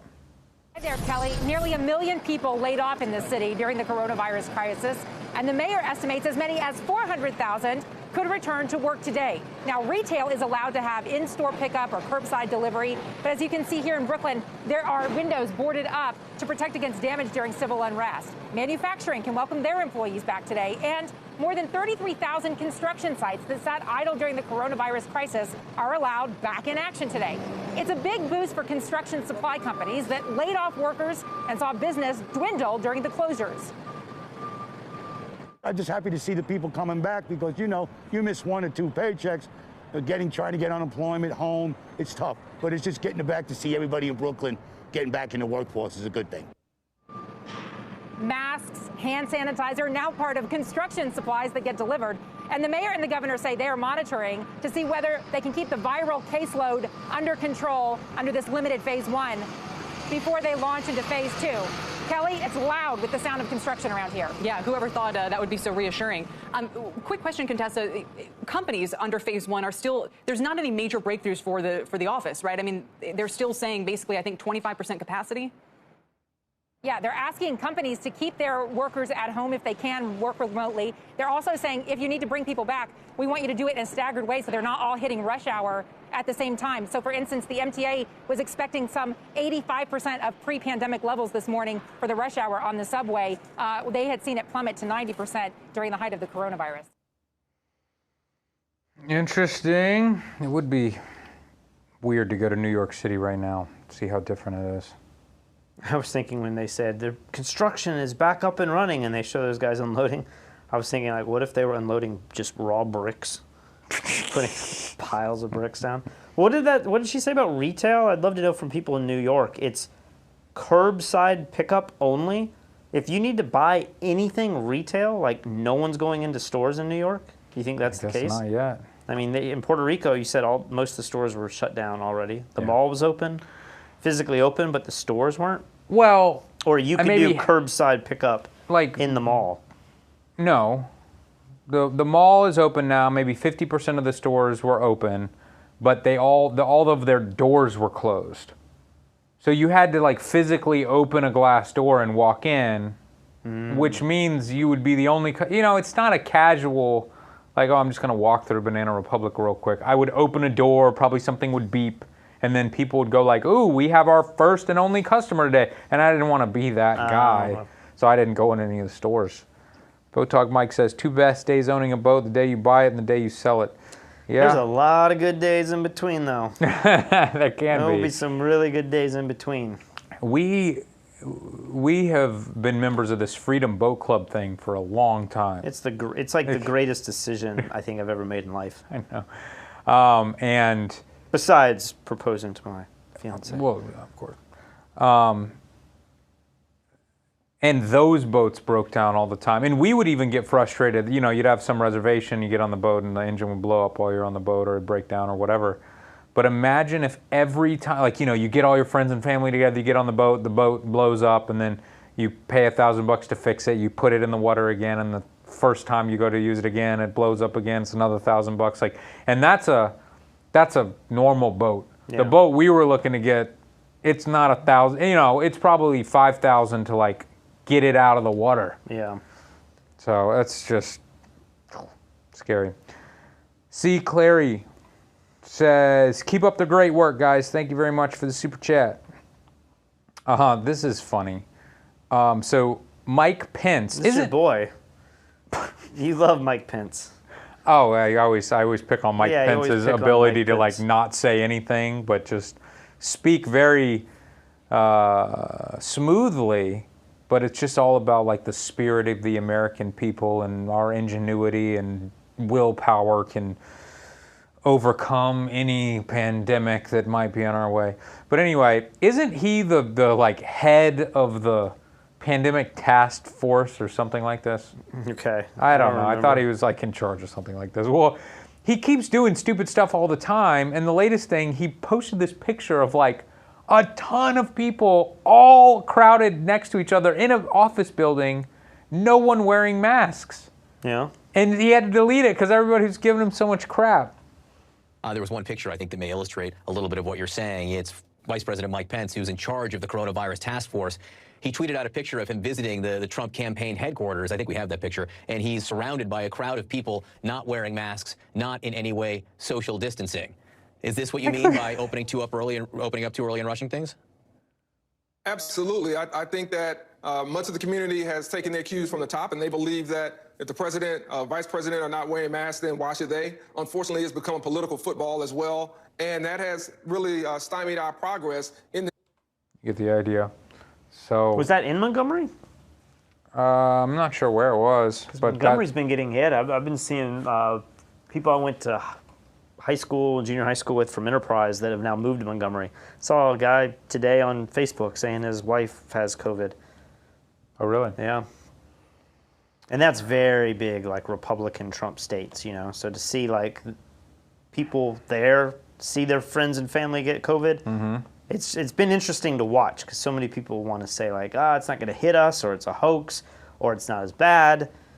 But then, you know, to see them actually get it, it's like, wait, what? Yeah. So this is the lady, you know, that it's going to be, okay, this is going to be doom and gloom, right? Of course. Most of America seems to have been lulled into a kind of happy complacency. And of course, nobody likes to be under lockdown. Nobody likes I'm sick and tired of it, right? We all are. But to have a president just sort of shrug it off and move on to the next topic as if it was all over, merely is encouraging millions and millions of Americans to believe, you know, you can go back outside, you don't need the mask, you don't need the gloves and so on, and nothing could be further from the truth. If you look at the kinds of increases over the last 2 weeks, starting with the Memorial Day surge and then the general opening in key states around the nation, including Texas, you see these enormous increases. I mean, Arizona, over that period of time, has jumped nearly 200% in the number of reported COVID cases. Arkansas, more than 100%. And Texas is approaching a 70% increase in 14 days in the number of diagnosed COVID cases. Now, this is not a question of are they testing more? This is diagnosed medical cases. Most of these people have symptoms severe enough that they needed hospitalization or medical attention. So I thought that was pretty interesting. And we touched on this in another video we played earlier, but we've mentioned a few times that does it really matter if the case numbers are going up? I'm sure there's more testing that's readily available and it's more affordable now. But she is saying, no, it's not the testing numbers going up, it's the hospitalizations that are going up, and that will lead to the deaths going up. So you can't really fudge those numbers. Yeah. Thanks for chiming in, Patrick. Yeah, I agree. Seems reasonable. Strange COVID side effects? What in the world? We've told you how COVID-19 can lead to a loss of sense of taste and smell. Turns out those symptoms last a lot longer than previously thought. One medical issue that hasn't been resolved is the loss of sense of taste and smell. Whenever I eat bananas, it's super strange, but I have no desire to eat them anymore. It makes me gag, because whenever I eat them, you imagine eating a tasteless banana that's just kind of goopy and sticky. Matt Newey was Utah's 78th recorded case of COVID-19. He was diagnosed in March, and after all this time, he still can't taste or smell. Imagine going through a meal with everything tasting like cardboard. They said there may have been some brain inflammation going on, and it may have caused pressure on the part of the brain that senses taste and smell. One result, he's dropped 20 pounds. I miss being able to enjoy food. Like I have no appetite. It is so hard to get a meal down. Isn't that an interesting potential diet plan? If we could come up with some pill that did nothing. You would go in that direction. Yeah. You're like, man, I see an opportunity. Yeah, because you do all these crazy diet pills that are like supposed to expand your stomach or give you the jitters and all that stuff. Like Give you the jitters. If you could just give someone a pill and make food not taste like anything anymore, you wouldn't want to eat anymore. That takes all the fun away. If that always is the case, I mean, it was for him. I don't know. I mean, it does seem like it would, right? That would be. Think about it. If pizza tasted the exact same as a broccoli, you might just come up with that $2 million idea. I better make more than $2 million on that. Nah, you just do it for a year and sell it for $2 million. No. How close to capacity is your hospital? And I assume you're mentioning about the 15% COVID capacity issue. So we have plenty of bed capacity. And in fact, during the height of the pandemic at the peak, which was kind of late April, early May, we really never bumped up against a capacity issue, especially in the critical care areas. I think that's the most important, right? The sickest of the sick patients, those are the folks that consume the most resources. Those are the folks that put the strain and stress on the healthcare system and push it to the edge. And we really never even bumped up against that. We had adequate PPE throughout the entire process, unlike many areas in the country that were very hard hit. So I guess we were lucky to an extent that we didn't reach those numbers. Currently, we're approaching this as a system, right? And we have 7 acute care hospitals, 8 freestanding emergency departments in our system. So there's plenty of bed capacity, whereas one hospital may bump up against a wall with closer, 85, 90% capacity, but we have plenty of capacity system-wide. There is an important point I do want to make, which is, we have to learn how to function now in a system that's bifurcated. And what do I mean by that? During the pandemic, we had 2 to 3 months where patients literally avoided the ER for serious medical problems. And so morbidity and mortality rose significantly, and that's well documented throughout the country. People avoided ERs for strokes, heart attacks, cancer-related illness, sepsis, severe life-threatening situations. EMS providers will tell you that they made more calls for, unfortunately, dead bodies at home, for lack of a better term. Cardiac arrests occurred because people refused to come to the hospital for fear of catching COVID. So hospitals have to learn to function now in this environment. How are we going to provide those services for both sets of patients, the COVID-related patients as well as the non-COVID-related patients? That's very interesting. That's what those 2 doctors said. Remember, they got canceled and banned off every platform. Yeah. They were saying that we're going to have uptick in deaths just from people who are too afraid to go see the doctor who need it.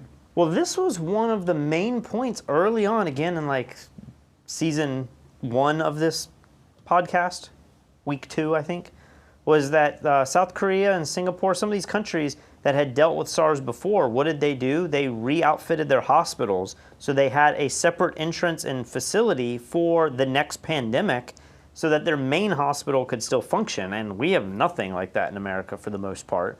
We're making these like pop-up clinics and stuff. I think that's something that we're going to have to do. I talk about new jobs and new opportunities and stuff. Like, hopefully we reinvest in our hospitals and quarantine them in a way that you can still have people having babies and having screenings for cancer, but at the same time have all the COVID type stuff for the future able to happen without problems. Doug Evans, thanks for the super chat. Photog Mike says, sense of taste for me is weird on some things, like ginger ale tastes like I'm drinking a glass of black pepper. Interesting. I tried a bowl of cereal milk, tastes weird. Well, at least it doesn't all taste like cardboard. Or maybe it would be better if it all tastes like cardboard. I don't know, you can get nice pepper? and fit. Yeah, I don't think that's... No, that's not good. So you've titled this, "The Economy Won't Shut Down Again," and this is something that we've been talking about for a long time. News is coming out. We just showed it that They're saying 200,000 people are going to die by September. Yeah. No one cares. Nobody's talking about it.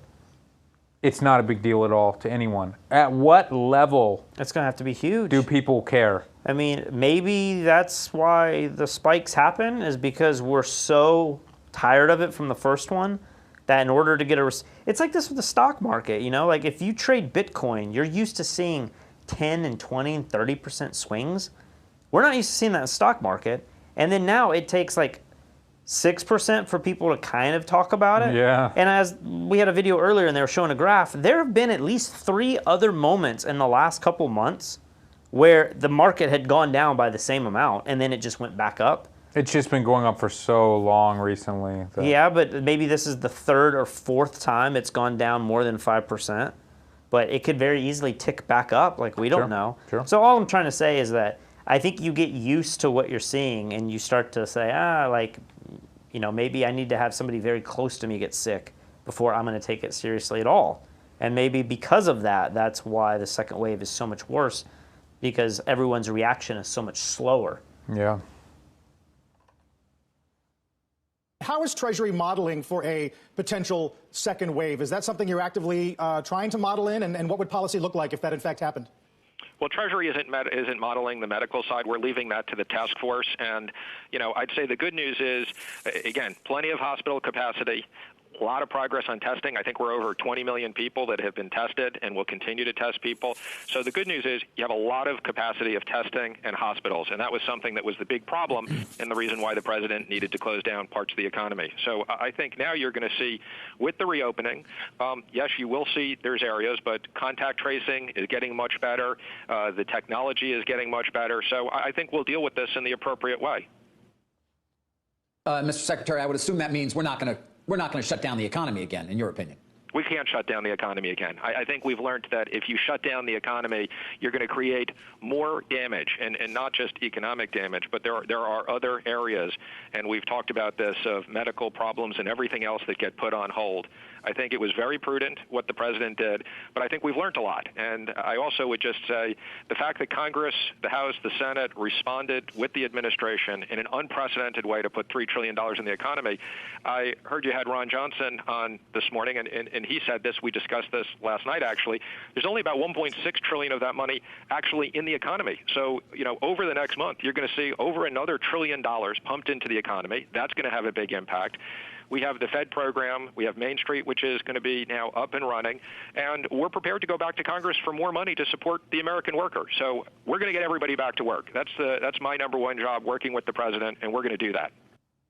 Again, I will ask, where are the people who just 2 or 3 weeks ago were like, to save one life, I will stay inside for the next 2 years. They've moved on to another cause. They've jumped ship, and now they're on to, I guess, the protest stuff. But there's probably, like, there's got to be, I feel like we're at a point now where there's a new news story that's got to break. Maybe by Monday, we will be talking about something completely different. Because I feel like the rioting and all that stuff is, like, down, right? Yeah, I can't really find interesting videos. We're going to have some other horrible conflict or something else, some shooting, something's going to happen. Or maybe it feels like this narrative of the virus is getting worse, but I watched that clip and I think of what you just said. How much worse does it have to get before people really start fearing the virus again? And I think, like you said, it has to get pretty high. It's got to be pretty bad.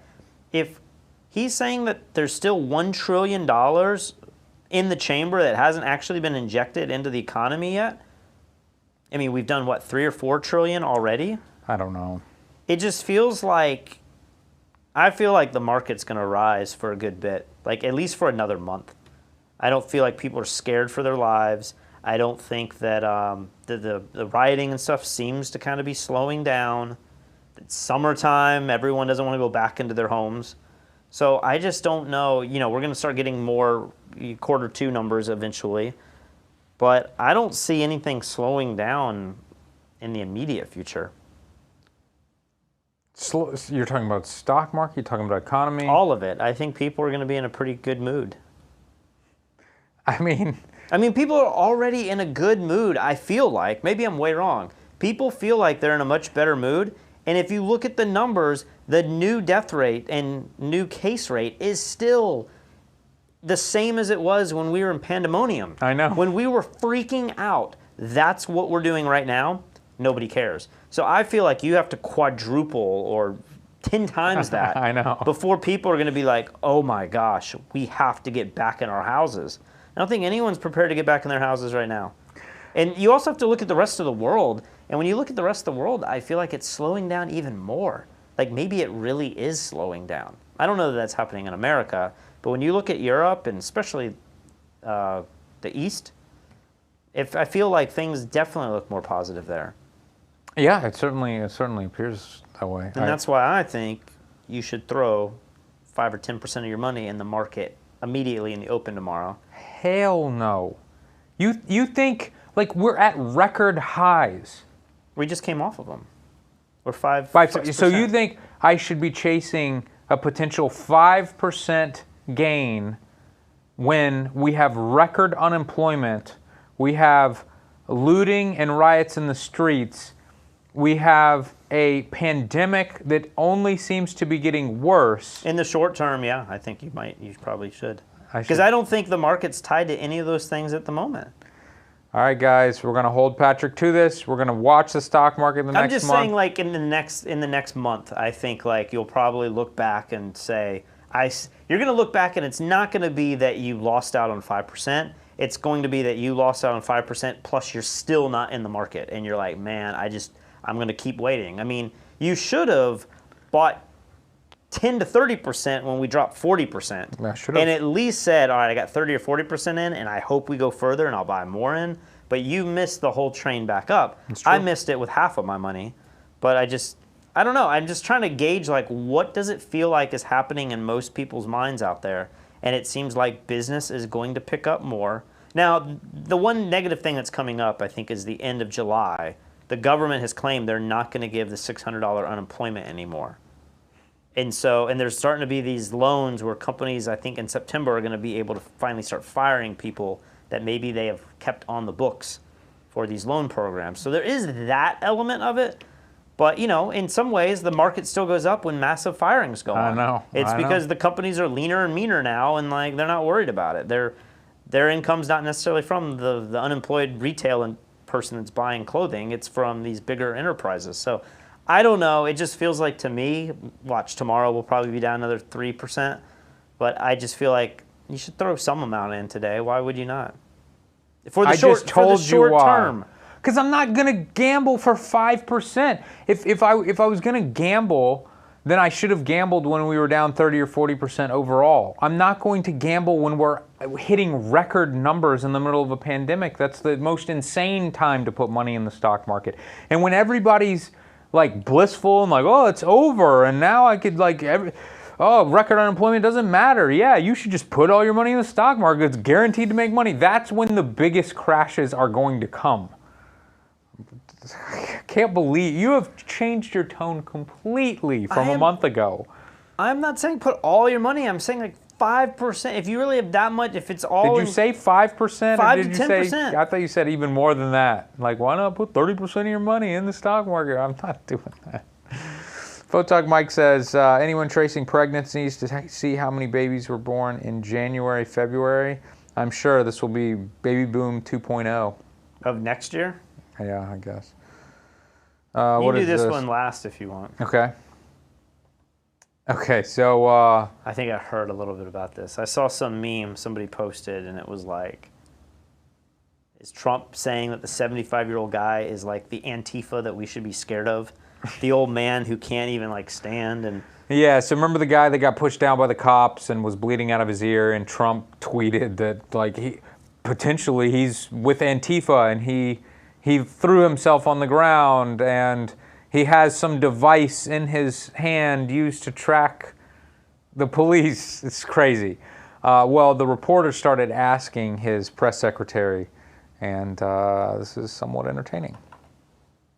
Does the president regret tweeting out a baseless conspiracy theory about a 75-year-old protester on the morning of George Floyd's funeral? The president was asking questions about an interaction in a video clip he saw, and the president has the right to ask those questions. But does he regret tweeting out this protester was assaulted? The president does not regret standing up for law enforcement men and women across this country. And let me say this, and just give you a little bit about the mindset behind the president's tweet. Look, we're living in a moment that is, it seems to be reflexively anti-police officer, and it's unacceptable to the president. And this tweet that he sent out, he was in no way condoning violence. He was not passing judgment on these two officers in particular. But what he was saying is this: when we see a brief snippet of a video, it's incumbent upon reporters and those who are surveying the situation to ask questions. Rather upon the president to have facts before he tweets anything out. He's the president of the United States. The president did have facts before he tweeted out that undergirded his questions. Baseless conspiracy theory. It's not a baseless conspiracy. What, drink? You got a drink? She said conspiracy theory? No, I feel like this girl is amazing at her job. I mean, she has to take the craziest stuff that Trump says on a daily basis and try to justify and on a whim, it. just have an answer. Yeah. This is her weakest attempt at this. Wouldn't you agree? I mean, this is crazy. She's like, he does have facts. He was just asking questions. That's not really what he was saying at all. I don't know. Anderson Cooper adds flames or gases fire. Actually, it is. Webster's dictionary defines it as a theory that explains an event or set of circumstances as a result of a secret plot by usually powerful conspirators. Well, the president said Mr. Gugino was a member of the group Antifa, which the president has, without evidence, portrayed as the driving force behind all these protests. It's not. Nor is there any evidence that the 75-year-old man is a member of that group. He said he was a provocateur, and there's no evidence he was. He suggested he was using some super secret device in his phone to locate police by their radios. First of all, his friend last night told us this man who's 75 could barely turn on his own phone. And second, why would somebody need a tracking device to locate police who are all around him? It's pretty clear where they are. The president also accused Mr. Gugino of faking his fall. One of the things that the president said in his tweet was that the gentleman fell harder than he was pushed. How does that work in terms of physics? Look, the president raised several questions based on a report he saw. He has a right to ask those questions, and where he stands is squarely with law enforcement. He was making no judgments, not condoning violence, not saying what happened in this case with these two officers was right or wrong, but he's standing back and saying we need to ask questions before we destroy lives and convict people in the court of public opinion. Okay, I mean, that is such doublespeak. It's Orwellian. He was just asking questions. But before we defame somebody and convict them in the court of public opinion, we need to find out facts. He sent out a tweet defaming this man, convicting him in the court of public opinion to 81 million of his followers. This is a 75-year-old guy who has been protesting for a lot of his life. It's a whole range of issues. Valid point. It's just crazy to watch her. I mean, it's been crazy to watch all of the press secretaries get up there and fight with the reporters. And the reporters, you know, you can tell the reporters are asking gotcha questions. I mean, the guy was like, so he says he fell harder than he was pushed. Can you explain how that would work? What's the physics? How did blood come out of his ear? Did he have like a capsule in there? Like, he seems, I heard the head hit He was just asking questions, Patrick. Gosh, just let the president ask some questions. Do we need Was there a question mark in the tweet at all? I don't think so. Do we need to watch this? Or have we been over this? We've been over this. So what is this last clip you wanted to show here? This is what we're dealing with here. We have good news today. Okay. So I couldn't find like official news because it was all in Spanish. Okay. So I have one of our neighbors here to present us with the news. Okay. Adios lockdown. It looks like everything is now reopening. So by middle of July, we should have our boat excursions back, most of the tourist activities. The beaches are now open. Our curfew, we still have a daily curfew, but it was extended until 10 p.m. and businesses are now allowed to open on Sundays. So we're definitely getting back to our normal, or at least more normal. Movie theaters can be reopened at 50% capacity. We are allowed concerts. They're reopening schools. They're putting in place different restrictions and protocols for the gyms to reopen and more activities to reopen. So this is good. It's just going to take everybody a little bit of time to make sure that they're following all the right protocols. I'm sure there are going to be guidance and then updated guidance and then updates to those updates that each of the tourism companies are going to have to adhere to. We've already seen that where they thought they were able to reopen, and then there's different certification protocols, paperwork they have to fill out and get certified. So we're really hoping we're going to see that all come in right away and finally get rid of this lockdown. I have a hard time noticing fast shutter speeds in video, but I definitely noticed it in that. It's like everything was whoosh, whoosh, whoosh, whoosh, whoosh. Yeah. But it's good news. I mean, it sounds a little too good, right? Concerts are back on. You're able to go to your Ricky Martin show now. And the gym, like I think our gym's about to open. I'm thinking like, I don't know that I feel comfortable going back to the gym. Well, you didn't feel comfortable seeing people or going to a restaurant until yesterday, until it was presented to you, and then you felt very comfortable. Well, yeah, that's why I'm sticking to my guns, and this is my moment to like stick up for what I think. I don't believe I'm going to go to the gym. It just feels like there's too much stuff that people have touched.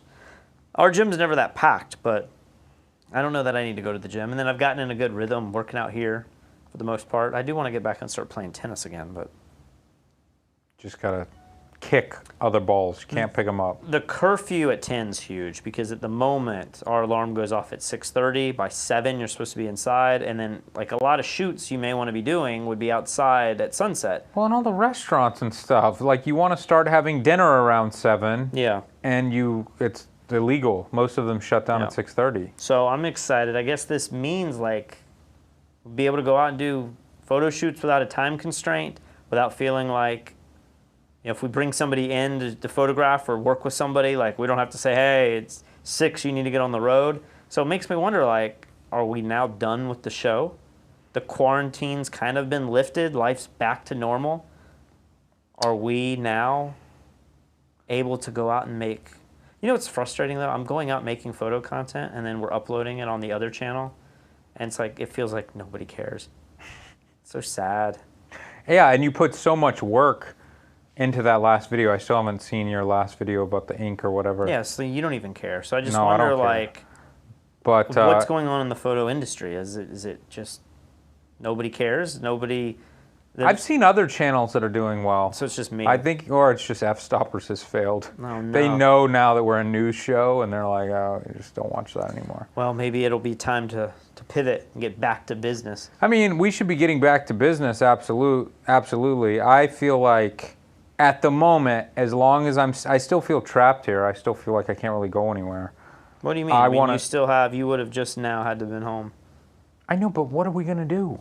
What are you going to do? You're acting like, oh, thank God, now I have from 7 until 10. I can get so much work done that I wasn't allowed to before. You can do whatever you want in this neighborhood. Well, in some ways, I just feel like this keeps me from doing work because I have to do so much work by 3 o'clock, 4 o'clock, and then it's like if I want to do gym and if I want to work out, if I want to eat dinner, and then if I want to get these damn clips for the show, by the time we go on 8, it's like I feel like my day by 4 or 5 o'clock, it's totally accounted for until I go to bed.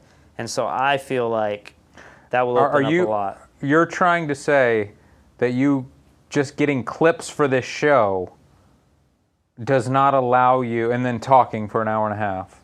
Like I would imagine it's approximately total 2 to 3 hours of work total.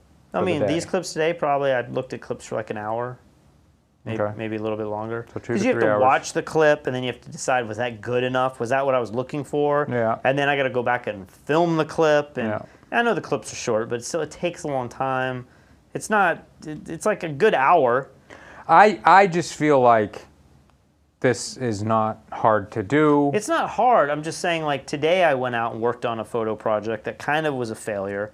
And then I came home to play with the images, and I was like, will this work? Did you take Katie's bike today? Yeah. Oh, okay. She was looking for it. Oh, I tried to take the bike that had the stuff on it, and it doesn't work. Yeah, it just broke. And then I was like, the other bike, one of the things was falling apart, and I was confused. I was like, the one that looks used the most is the one that doesn't work. Yeah. And the one that looks brand new does work, so I was kind of confused there. But so anyway, all I'm saying is, like, I get a little bit of work done, and then I play with the images in Photoshop or whatever, and then it's like, oh no, I got to get these clips because I got to try to work out here in 30 minutes, and then it's going to be dinner time, and then boom, I'm literally eating and coming right down here. I just feel like so much of the time You seem to have your meals made for you a lot more often. You just kind of like, I come down here, you're taking a nap, you're sleeping, and then you go up there and eat, and then you come right back down. I mean, there is some truth to that, certainly. Katie is much better at cooking than me, and Katie cares more than me. Like, if a lot of nights she just does her own thing for food, or you know, we'll heat up something, and then I will just like look in the fridge. If there's food there, I'll heat that up. If there's not, I just grab some frozen thing. You guys are cooking like fancy meals every night. I feel like our dinner time is like our one time to like guarantee that we sit down. And many times it's still like, I got 20 minutes before I got to head downstairs, you know? So like it's, I don't know. I just like to be up at sunset, eat, cook, eat, be a part of that. And then that always takes an hour, like at least. It takes 30 minutes to cook, 30 minutes to eat, wash up. That's an hour. And then if I didn't work out today, I didn't get that in, ran out of time. So I don't know. I need to be getting up earlier and being more productive in the morning, but I don't know. A lot of it was just going out and shooting. Like, it'd be nice to like travel, go somewhere else on the island, and not worry, like shoot a cliff or find some interesting, go to these like excursions that there are. I don't think there's a lot of people at them necessarily, but just do something, you know? This is what I've been trying to get you to do for 3 months. Really? Let's do something. Let's live life. You've never once mentioned like maybe it was closed, but I would go down the, what's the zip lines? You would do zip lines right now? Heck yeah. Really? Dude, flying on a cable next to nobody, it's like the safest thing you could possibly do. Virus-wise, There's probably. workers there that touch the cable. I'm not worried about that. Doug says, here from day one, F-stoppers who appreciates the show. Lee, what is the book in front of you? And nope, gonna be a bear market, recession looms. What book is this? This is your book, right? This book? Yeah. It's like every Pink Floyd song. I forget what it's called. Okay. Pink Floyd songs, and then this book is New Architecture by Mike Kelly. Yeah. And then there's a San Juan de Puerto Rico book up in the top, but I don't know if... Charlie says, how can we post the after show Zoom link? Just post the link and put like a space before the .com, and then YouTube will not recognize it as a hyperlink, and it'll show up. Photog Mike, Manhattan's new lease for apartment down 62% in May. I mean, that's like the big story. I think a lot of people are going to leave cities. Well, I mean, in May, it was like illegal to go outside in New York in May. Of course, like how is it not down more than? Well, what you think people aren't getting apartments? I mean, we saw Noam pack up in the middle of the pandemic and move. He had purchased one before the pandemic. He'd purchased a new apartment. I mean, you don't think people in New York were still buying and renting apartments and stuff? In the middle of the pandemic, when it's illegal to go outside and when it's like you can't hire anyone to help you move? No, I don't think people were. Well, what did they do? If you said, I'm getting out of here and I'm done with New York, I'm going to go quarantine in Florida, you're going to pack up and leave. Yeah. So I could see where people are leaving during the pandemic. I can see that. But I can't see people like, you know what, I think we should update a little bit. Looks like we're having some internet trouble. Yeah, I guess you're right. I can see that where people are like, now's not the time to get a new apartment. Yeah, we'll wait until this blows over a little bit, or at least until things start to open up. Charlie says, after show Zoom link in Facebook after show party. No clue what that means. Ulysses says, we need an F-Stoppers podcast. You're absolutely right. I think soon we're going to like switch this over to some photo tech show type thing. Maybe we'll talk, a little bit about news and stuff. But I want to make that a audio podcast as well, and so then we'll start showing up on podcast things. It's funny, the editor that we have been training down here, he's been going through a rough time because we just hadn't had any work for him. He had another job, he got laid off, his wife got laid off, so it's been rough for him. And I guess he got upset with us for not having work for him or something. But he just said, I'm looking for other opportunities, and then he left the chat so that we couldn't even respond to him. And it was right before I thought I had more stuff for him to do. Is he mad at us? I assume he's mad at us. Huh. I don't know. I haven't reached out. We've been quarantined with nothing to do. I don't know. Janine says, maybe you guys can come back for current events once or twice a week or something. I enjoy this. I'm not even a photographer. Yeah, we appreciate you being here. I know she's been here for a while now. She's been commenting for a long time. She's not even a photographer. So it's funny how we've gained a small group of people that like don't know who we are or what we do, but they just like the news recap each day. Photog Mike says, I moved someone from New York to Richmond in April. Yeah, so I can see people moving out, but not upgrading or moving if they didn't have to right then. All right, Pat, anything else you have to say? No, I'm exhausted. Today's been a long day. Me too. I snorkeled for like an hour. What? You snorkeled? For an hour. Oh. That was part of my photo thing I was trying to work on. Oh, okay. Well, you did get the workout then. We'll see you guys tomorrow.